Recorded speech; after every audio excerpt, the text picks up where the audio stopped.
are they going to do for day 2? Really? The Dan Yorke State of Mind program is brought to you in part by Lookout Rhode Island and Takeo Comfort Solutions. You know, listen, this whole convention coverage thing is a show from the beginning to the end, not just the production of the convention itself, but the coverage of the convention is as much a choreographed show as the convention itself. But nobody figured that Melania would use Michelle's language in her speech, and it has dominated the coverage and dwarfed anything that might have been productive at last night's convention, no doubt. Welcome in. Now that you are watching the program at 7:30, you're still kind of recounting yesterday. If you're watching the program at midnight, well, you know, because we tape in the middle of the afternoon these days, we're kind of at a disadvantage. But we'll catch up tomorrow. You know what I mean? We've got great guests tomorrow. Noel Rubinton will be in tomorrow, amongst some others possibly, to review what we have in the convention. But tonight, I always get a kick out of Dr. Tom Nichols coming into the broadcast. He is from the Naval War College, does not speak for the college, speaks for himself, is a conservative thinker, opiner, writer, commentator, columnist, and has written an interesting piece in the New York Times. It might be the last bastion of never Trump holdouts here. At the same time, it feels like the whole ship is sinking a little bit. So we're not going to spend much time on the rundown tonight. Tom is going to join me in just a moment. I did want to mention this. Let me go to the rundown real quick and talk to you about this development in Rhode Island. I'm staying here? Oh, okay. I'll stay with this camera. Nobody saw that. I didn't even have to react to that, Steve. Good catch. Governor Raimondo's office confirms Brett Smiley to be the new chief of staff. This guy's a sharp guy. He's been on this program before. He ran for mayor and then consolidated his candidacy for Jorge Elorza, who he thinks was the only chance, based on the East Side metrics, to beat Buddy Cianci. Well, he ended up, making a deal with Elorza for chief of staff position. You know what? That wasn't his title with the mayor. It was some other created title, but now he's become the chief of staff for the governor. Sharp guy, good get for the governor. I could break it down if we had more time and give you some pluses and minuses, but Jorge Elorza, the mayor of this city, is now without any kind of brainstormer and ally and thinker and economics advisor. So this is going to be interesting. The city of Providence is in enough trouble with Elorza's leadership. This one's a blow, and I don't know who replaces him. We'll soon find out. All right, let's start the convention conversation with this. I just couldn't believe it when I saw this. Really? The silhouette, actually, we didn't catch all the silhouettes. The silhouette at the beginning, I'm trying to figure out, it's really, there you go, more silhouette. We just keep, on TV, we just run things over and over and over again. Gag me. There's a gag me factor to this whole thing, isn't there? For those of you who big, Trumpettes, do you get a sense that this thing is a joke on you? I don't know. Here's the coverage of the big speech last night. Next, First Lady of the United States, my wife. Donald Trump's wife, Melania, stole the show on the opening night of the Republican National Convention. My husband is ready to lead this great nation. Mrs. Trump's speech was well received among party members. I think we just saw the secret weapon of the Trump campaign. But Twitter exploded with backlash and accusations that Mrs. Trump's speech included 2 passages plagiarized from First Lady Michelle Obama's speech at the 2008 Democratic Convention. We want our children and all children in this nation to know that the only limit to the height of your achievements is the reach of your dreams and your willingness to work hard for them. We want our children in this nation to know that the only limit to your achievements is the strength of your dreams and your willingness to work for them. Trump's campaign chairman responded to the criticism on CBS this morning. Well, there are not that many similarities. There are a couple of phrases. Word by word in a number of places. It's basically 3 places in the speech, and it's fragments of words. Today, delegates will vote to officially nominate Trump. The theme of the day is Make America Work Again. House Speaker Paul Ryan, New Jersey Governor Chris Christie, and Donald Trump Jr. are scheduled to speak. I asked you last week to come on in. It's good to see you again. Thank you for joining me. Thanks for having me back. Timing is quite interesting because I know you have plenty to say about what happened last night. I want to talk about your New York Times piece, which is a very, very, very interesting read. And everyone who I've sent it to says, wow, that was gutsy. So we'll talk about that. What's your gut on what happened last night? Once again, showing that this was never a serious campaign. They didn't expect to win. They didn't expect to get to the convention. They have no idea what they're doing. I think the Titanic is sinking, and they're not even rearranging the deck chairs. They're all busy throwing each other over the rail. I think, this is amateur hour of the worst kind. A lot of people have said, well, what difference does it make? She gave a good speech, a bad speech, it was plagiarized. When this happens in a campaign, it's also a foreshadowing of what kind of White House these people would run. And this is a mess. I mean, this is an unbelievable disaster, and it says a lot about the management style of the guy at the top. Right. Well, you and I don't have much to disagree about. So let me play the devil's advocate for just a second. Are you seizing on an opportunity here, frothing at the mouth over the failure of last night's presentation? Are you hyperbolizing its impact? Are you just trying to dig into a place and just create a small wound to be a larger problem? I don't have any hope that the convention's going to do anything different than what it's going to do tonight or right now for your viewers that are watching, that's going to nominate Donald Trump. And I think Donald Trump is going to lose in November. So this isn't somehow seizing on the convention to say, see, I was right all along. To me, this is what I expected. And in fact, it's actually worse than what I expected. I mean, the lineup was disastrous. The speeches generally were disastrous. The handling of the scheduling was disastrous. And Trump, contrary to the way these conventions are done, where the nominee comes out in a very regal way at the end as a big reveal, Trump, this small, needy man, could not keep himself off the stage. He had to get out there to introduce his wife. And that just... In silhouette. Well, and that was right out of the wrestling thing. That's what he used to do during the wrestling shows. Right. Is come out in the steamy silhouette. And it's crazy. The whole thing is crazy from top to bottom. What was so bad about the speaking lineup on Monday night? The whole lineup started to run off the rails, so that actually the strongest player they had, who I think was Senator Joni Ernst from Iowa, ended up, you didn't see her.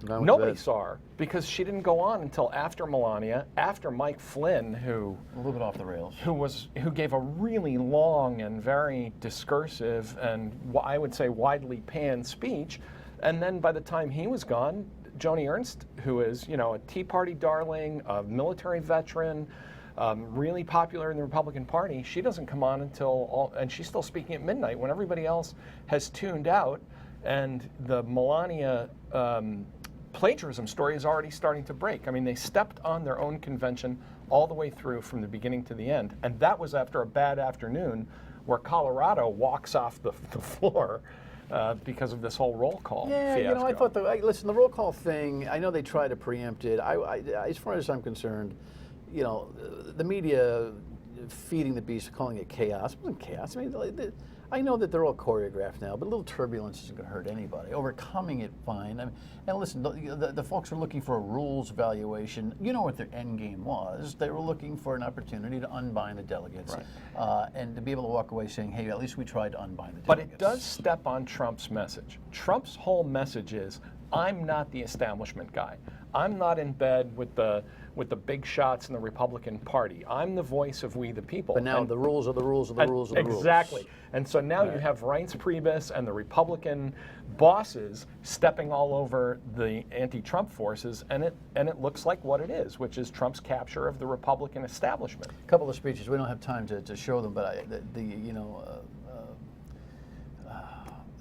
the speech that blamed Hillary for the death of Mr. Smith with Mom was really hard to watch, and I think tears in the building are one thing. On your television screen, I think it came off as something incredibly different. Ghoulish. Yeah. It came off as ghoulish. It came off as, I thought, exploiting the grief of a mother. But again, talk about the undisciplined dumpster fire that is this convention. While this sad, tearful moment is going on, Trump calls into Fox. He calls into the O'Reilly show. So during his own convention, when one of his superstars, this grieving mother, is out there in prime time, Trump's talking to Bill O'Reilly on the phone. Yeah. It's crazy. And Rudy Giuliani. Rudy. Can we roll, Steve? Can we grab Rudy Giuliani? Thank you. Here was the outing of Donald Trump. He's not going to like my telling you this, but he did it anonymously. When police officers were shot, when firefighters were hurt, when people were in trouble, he came forward and he helped and he asked not to be mentioned. Well, I am going to break my promise to him. I am going to mention it. This is a man with a big heart who loves people, all people, from the top to the bottom, from the middle to the side. You know, that was one of the better parts of the speech. He lost his mind talking about terrorists and calling out terrorists on the microphone. We're coming to get you. Yeah, it was... For a guy who has achieved such success in New York and is known for a steady hand on 9/11, he's either lost his mind, become a caricature of himself. I don't know what's happened to Rudy. I think the same thing has happened to Rudy Giuliani that's happened to so many other senior Republican leaders who are of a generation where this is kind of their last shot at a Republican White House. They're just throwing their careers on this bonfire of Donald Trump's campaign, and they're going all in. I mean, what you saw last night was Rudy Giuliani going all in a full-throated, I would say it was a full-throated pushing aside of Chris Christie to become Attorney General, but it was creepy. It was weird. And you're right, Rudy Giuliani created this image as the steely, even-handed, tough prosecutor who guided mayor through 9/11, and then there's this kind of shouting old man on your television, screaming about Muslims get off our lawn. It was weird. It was creepy. All right. When we come back, we'll talk about the aftermath today, and then we're going to show you some excerpts of Tom's piece in the New York Times, which is a must-read. Stay with us.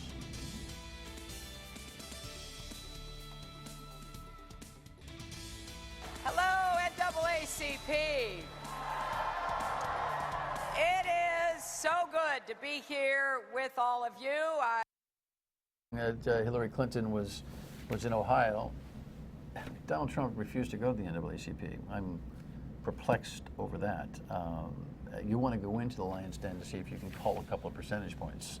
Not going in is a very strange thing for a guy who is allegedly so competitive. Well, unless a big chunk of your base are crazy white supremacists, which a significant chunk of Donald Trump's base is. Going to the NAACP, there are no votes to be harvested there. Everyday people who have decided that Donald Trump is the only answer because they're tired of the status quo cringe when you talk like that. Professor Tom Nichols here. We're gonna move to the next segment with his piece in the New York Times. So don't go anywhere on that. And the podcast of the radio conversation that we had earlier this afternoon will be available on 630WPR.com, so you can get more of what Tom is thinking here. But I don't want to miss the opportunity to talk about the cleanup this morning of the attempted cleanup this morning by the Trump campaign of the Melania plagiarism thing. Here's the headline. I'm trying to figure out where Mr. Manafort is going with this. He's going to blame Hillary Clinton for this. Listen to these edited comments from this morning's press conference. Obviously, Michelle Obama feels very, very much similar sentiments towards her family. The fact that the speech itself is being focused on for, as somebody I think at CBS told me today, 50 words, and that includes ands and thes and things like that, is totally ignoring the facts of the speech itself. We don't believe there's anything in that speech that doesn't reflect her thinking, and we don't think that. And she says that we're comfortable that that the words that she used are words that were personal to her. It's just another example, as far as we're concerned, that when Hillary Clinton is threatened by a female, the first thing she does is try to destroy the person. Wow. Now, you got to give this guy credit for tightening up the Trump campaign a little bit, but nobody's buying that either. No. You blame Hillary Clinton for this because she's intimidated by Melania? those research people explain. You've been working campaigns all your life. I've written speeches. You've written you speech wonkers. You sit there and watch every word that's said. You match it up with history. You've got word programs to digest and to show conflict. And I mean, they're doing diligence on every speech that's being done. Just like if Trump had a real organization, he might do next week. I don't know. Somebody either screwed up. There are two theories here. One is these are just lousy speechwriters, and Manafort isn't nearly as good a campaign manager as his press has made him out to be. Or somebody actually did this on purpose, because there's also that kind of Rick Astley quote in there, you know, never going to give you, he's never going to give up, he's never going to let you down.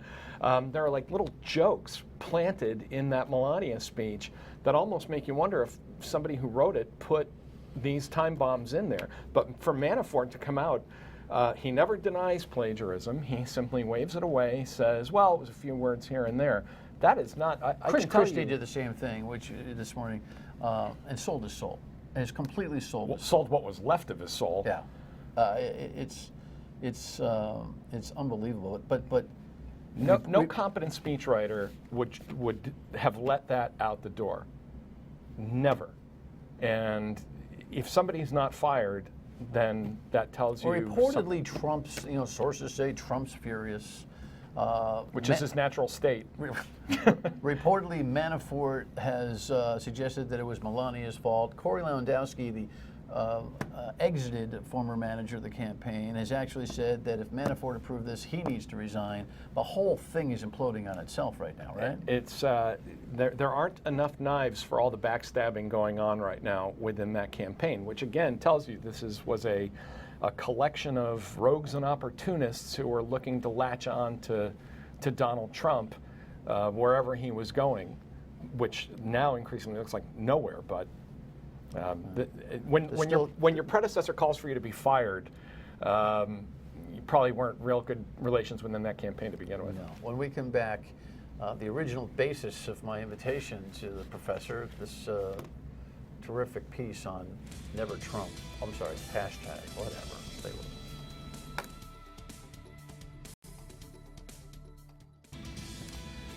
So let me just show you real quick the headline in the New York Times. This is a must-read, Never Trump Confidential, by Tom Nichols, Professor Tom Nichols, of course. I want to just run a couple excerpts here. Steve, just pop them up, and rather than me read them, I'll let the author read them. Here's one excerpt. I am a never Trump Republican, as we've come to be known. Part of the alliance of conservatives implacably opposed the idea of Donald J. Trump becoming president of the United States.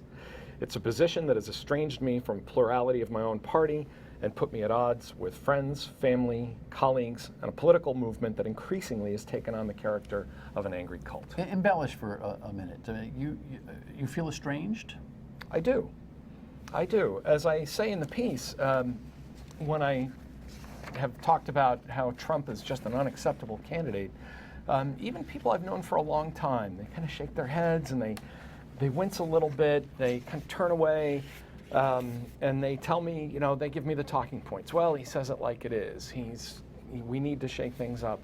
But it's definitely put distance between me and people, certainly within the conservative movement, as we've diverged on this. Sometimes it's friendly distance, and sometimes it's, as I say in the piece, sometimes it's distance with people who kind of look at me and say, oh, you're against Trump, so you're one of them now. You're not one of us. This next piece, I think, is compelling.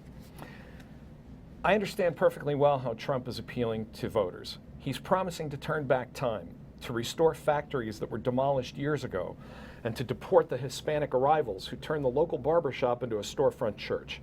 Trump is offering my friends and my family a buffet of economic impossibilities, served up with sides of bitter racism and fantasies of revenge. And because I will not join them in their absolute belief in Trump, many of them now see me as an outsider. I'm no longer one of us.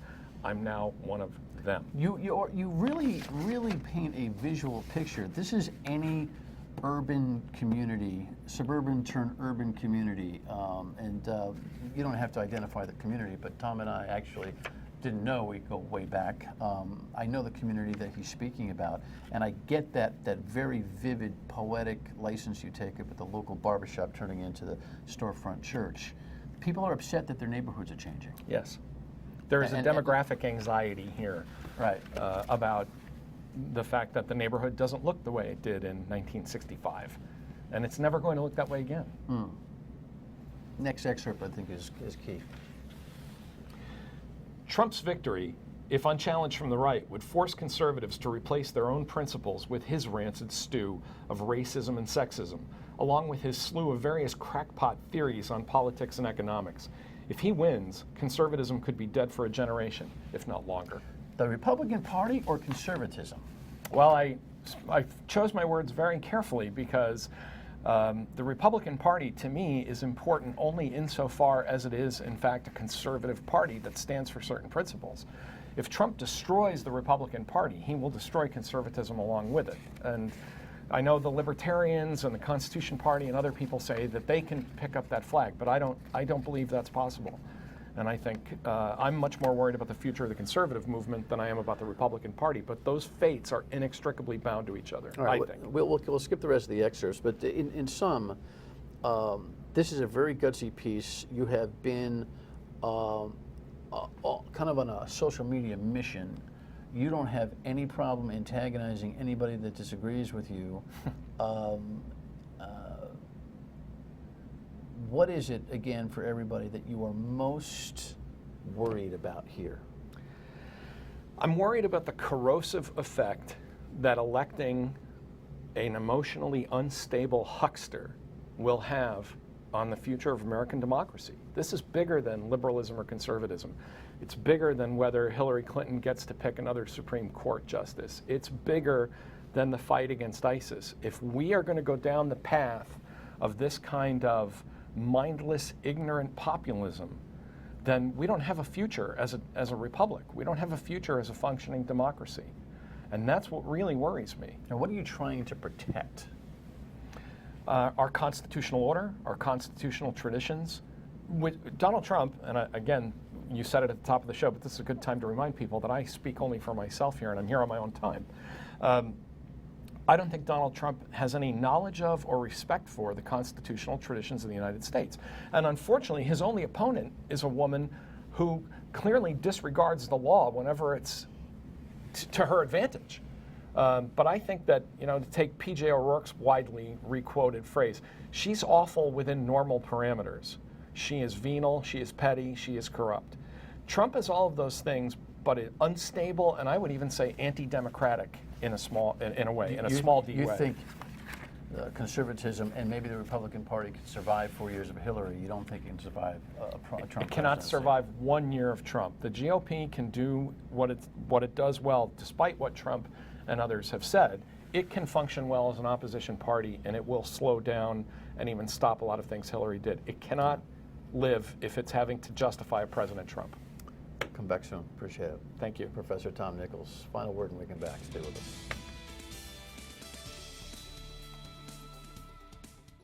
So Tom appeared on the radio show this afternoon, which is actually going to happen after we record this program. If you want to hear some more of his logic, 630WPRO.com, you can hear the podcast. And for those of you who are just wanting for some support for Donald Trump, contact us here at FoxProvidence.com and the Dan Yorke State of Mind program. I can't find anybody that wants to do it. Interestingly enough. Good night.